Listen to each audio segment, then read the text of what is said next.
All right, let's start it out. Back from break, all fresh. A little tired, but we are coming back, right? So the video today is we were in class. We were looking at the difference between proportional relationships and non-proportional relationships. And right now, we're going to just go more into proportional relationships. So we're going to look at things that are proportional. And we're going to solve proportions. So first off, so you are writing this right now in your table of contents with the date of when you're watching this video, and you're putting this in your math notebook, and you're not going to rip it out. You're going to keep it in your notebook for me to check. So proportions, let's look at a picture like you did in class. So you don't need to draw out this picture, but you can go example 1 and put proportions, proportional with a question mark. And remember, when we read it out loud in class, proportional means when you have equivalent ratios that are equivalent. So if we have this picture and we have a certain amount of shaded versus the total number of boxes. So the total number of cubes in this case is how many? So go ahead and count it up. What do you think? Okay, I have my number. Do you? 32 total. Okay, so I'm putting that on the bottom of my ratio because that's what you're used to from in class, the total. And then how many are shaded? 12. So there's my ratio that's describing this picture. Now let's form a ratio here. The total number of squares is 8, and 3 are shaded. So the question is, are these two pictures proportional to each other? These two diagrams, these two ideas? Well, then we'd have to see if 12 over 32, the ratio, is equivalent to 3 over 8. So we're saying, is 12 over 32 the same or equal to 3/8? Well, could I get from 12 to 3 by dividing by 4? So if I divide the 32 by 4, will I get 8? Yes. So yes, these are proportional. So to extend the idea of proportions, in your book here, I took this little excerpt out of it. So if I make this bigger for you to see. So something forms a proportion, okay, if the ratios are equivalent. So the definition of a proportion is an equation stating that two ratios are equal. So was this our proportion that we formed in the problem we just did? No, ours was, if I do this in a different color, 12 over 32, there's one ratio, that is equal to 3 over 8. That's the proportion that we formed. And that is a proportion because the two ratios are equal. Okay? All right, so let's move on here and let's see if we can get to solving these things. So to solve a proportion means that we're going to be given a proportion, so we're going to know it's proportional, but we're going to have to figure out the unknown value to make it proportional. So there's different methods that I'm going to show you. I'm going to show you two different methods. One of them is the ratio table method, and the other one is the cross product method. This is the more abstract version, more algebra-based version, and this is going to be the more guess and check method. So let's start with a problem like, well, actually, before we even solve, let me give you some ratios here. Let's say 4/5 and 12/15. And I'm asking, would these ratios form a proportion? What do you think? Well, the definition of proportion is an equation stating that two ratios, 4/5 and 12/15, are equal. Is that true? Is 4/5 equivalent to 12/15? Yes. So I'd say yes, these would form a proportion. Okay, that's just a very simple one without even solving. There was nothing to solve for.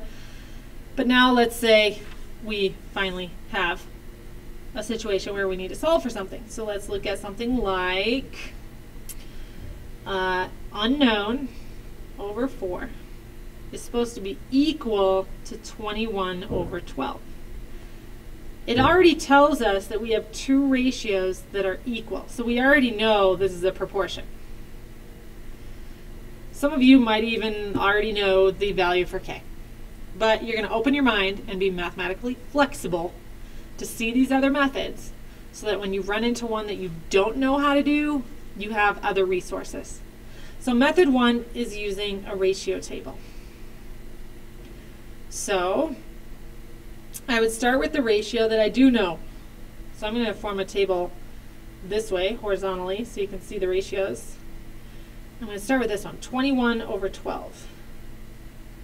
And I'm trying to get to 4 and something. So I need to do something with the 12 to get it to be 4. And then I need to do the same thing to the 21 to get the unknown. So there's different ways of getting there. Some of you could get it in one step. Or I could just totally mess with your mind and not do it in one step. And I could say, well, I could cut 12 in half and get 6.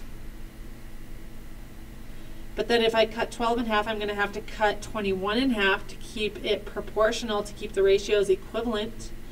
And 21 divided by 2 is 10.5. And then let's say I'm going to cut it in half again. Should I cut it in half again? Or maybe I divide it by, sure, I'll cut it in half again. Let's cut it in half again. 3. Meaning I have to cut 10.5 in half. If I cut 10.5 in half, $10.50 in half, I'm at $5.25. Whoa, this is the very long way of getting to 4, but it's just a cool idea for you to see it in another way. And then I'm trying to get to 4, so now I have 3. And I would need 1 more to get to 4. So what should I do now? I could divide this by 3 to get 1, which means I have to take 5.25 divided by 3. And I'm at, I don't know this one off the top of my head, so I actually have to do it. 1.75. Okay, so I am there. I can get this question mark from what I have. And you're like, yeah, Miss Everly, you took forever getting there. I got it in one step. Yes, I know. So to get to 4, I'm going to take the 3 and add it to the 1. So if I do that, I'm going to take 5.25 and add it to 1.75.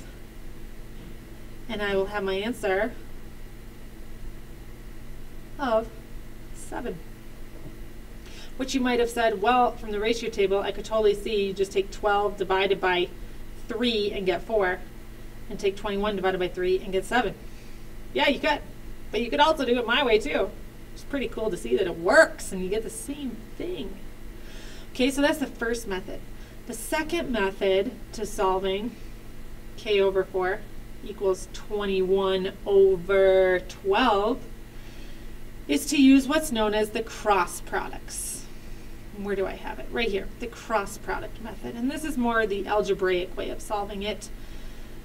So let's look and see what cross products says. So what the heck are cross products? So cross products here of two ratios are two products found by multiplying the denominator of each ratio by the numerator of the other ratio. In a proportion, the cross products are equal. If you did not understand any of that, you probably just need to reread it about 5 times, because there's a lot of info in there. Or you just look at the example and try and figure it out.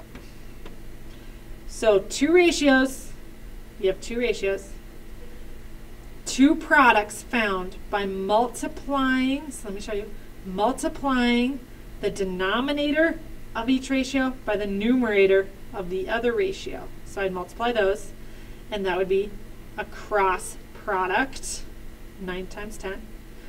And then I'd multiply the other ones, 6 and 15, right here. And they are supposed to be equal when you have a proportion, which makes it nice when I'm solving, because then I know if I have two ratios that are equal and I have a proportion and that is given, then I can say, oh, their cross products are equal then. Boom, and the other one. But I will circle this one and say cross product, multiply. 12 times k is supposed to be equal to the cross product of 4 times 21. And then I just solve this. So 12 times k is 12k. 4 times 21 would be 84. And then I would divide, use the division property of equality, divide by 12 on both sides. And k would end up being 84 divided by 12, which is, what do you know, 7, which is what we got before. Okay, so we solved one proportion. So we will be solving some more in class and also finishing our idea on proportional and non-proportional relationships. So see ya Tuesday.